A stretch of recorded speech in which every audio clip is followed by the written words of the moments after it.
ఈ మధ్య యూట్యూబ్‌ల ఇన్‌స్టంట్ వడలని చూపిస్తున్నారు గదా! ఆలుగడ్డలను ఉడకబెట్టి వాటిని స్మాష్ చేసి అందులో బియ్యపిండి, కార్న్‌ఫ్లోర్ అవన్నీ వేసి వడలు చేస్తున్నారు గదా! కానీ ఆయిల్ మాత్రం అవి నూనెలో స్నానం చేసి వచ్చినట్టుగా ఉంటాయన్నమాట ఆ వడలు.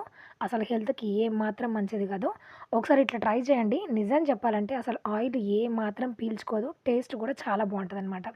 ఉడికించుకున్న అన్నంలో పచ్చిమిర్చి, జీలకర్ర, ఉప్పు అండ్ అల్లం ముక్క వేసి ఫైన్‌గా పేస్ట్ జేసుకోండి. ఒక కప్పు గోధుమ పిండికి అరకప్పు సూజీ రవ్వ వేసి మనం మిక్సీ చేసుకున్న దాన్ని అందులో వేసి కలిపేసుకున్న తర్వాత ఇలాగా చేతికి వాటర్ అద్దుకొని చిన్న చిన్న వడల్లాగా వేసేసి డీప్ ఫ్రై చేసుకోవచ్చు. ఇది ఏ మాత్రం గూడా ఆయిల్ ఎక్కువగా పీల్చదండి. ఒకసారి ట్రై చేసి చూడండి. ఇప్పుడు యూట్యూబ్‌లో, షార్ట్స్‌లో ఉండే అన్ని ఇన్‌స్టంట్ వడలు మాత్రం చాలా ఎక్కువగా నూనె పీలుస్తాయి. అది హెల్త్‌కి ఏమాత్రం కూడా మంచిది అనమాట. ఒకసారి ట్రై చేయండి. ట్రై చేసి ఎలా వచ్చిందో కామెంట్ సెక్షన్‌లో తెలియజేయండి. నచ్చితే like, share, subscribe. Thanks for watching. జై శ్రీ